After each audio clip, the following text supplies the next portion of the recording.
Hey guys, so in the previous video, we decomposed a random variable into fixed and random components. And in this video, we're going to prove that the expected value of the random component, which is denoted by u, is always going to equal 0. So we're going to prove that the expected value of u is always going to equal 0.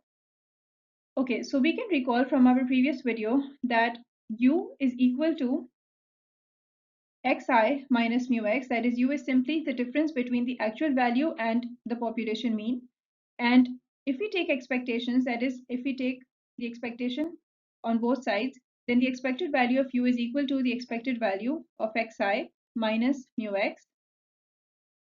And now using expected value rule number 1, it's always a good idea to explain what you're doing in every step. So using expected value rule 1, we can rewrite this as follows. The expected value of xi minus, or let's just go step by step. So this is going to equal plus expected value of minus mu x.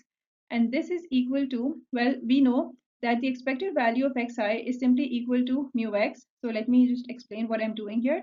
Expected value of xi is equal to mu x. So this over here becomes mu x plus, and we know that mu x is just a constant, right? So using expected value rule number 3, we know that the expected value of a constant is just a constant itself, right?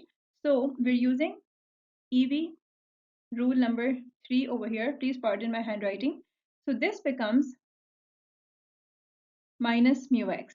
And therefore we see that this simplifies to mu x minus mu x, which equals 0.